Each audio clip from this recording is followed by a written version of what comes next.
Premier atout dans ta manche, c'est d'avoir un blog à jour. Alors un blog, pas si tu pars de zéro, voilà, clairement. Moi je le recommande pas pour ceux qui partent de zéro, vaut mieux qu'ils commencent par les réseaux sociaux, mais tôt ou tard ils vont être obligés de venir au blog, hein, parce que le blog c'est quoi? C'est ce que tu es, c'est ta représentativité, c'est ta valeur perçue que tu proposes, c'est ta notoriété. Tu dois avoir quand même un point d'ancrage quelque part sur Internet qui soit clair pour les gens qui veulent te rejoindre. Donc effectivement, un blog, c'est intéressant de ce côté-là. Et puis un blog, ça n'est pas que de la notoriété, c'est aussi des prospects. Parce que de nos jours, un blog, ça sert à ça, à capturer des adresses email. Et ça peut très très bien marcher si tu as les bonnes stratégies. Donc un blog, oui, c'est très utile, mais c'est beaucoup de travail. Il va falloir sortir des articles de manière assez régulière quand même, parce qu'il y a toujours une petite prime à la fraîcheur, hein, sur le moteur de recherche Google. Donc il va falloir l'alimenter, ce blog. C'est ton premier atout, mais je dirais pas tout de suite, pas pour commencer. Deuxième atout dans ta manche, il va falloir absolument que tu sois fort en référencement.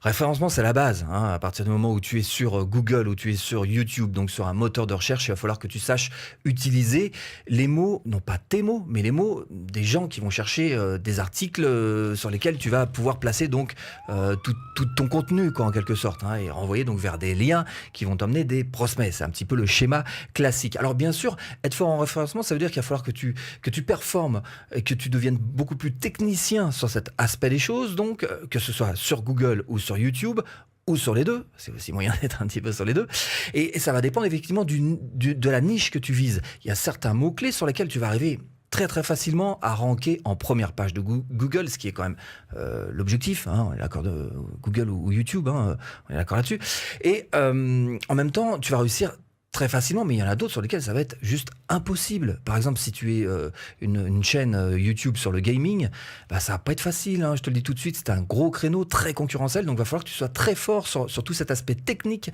de référencement.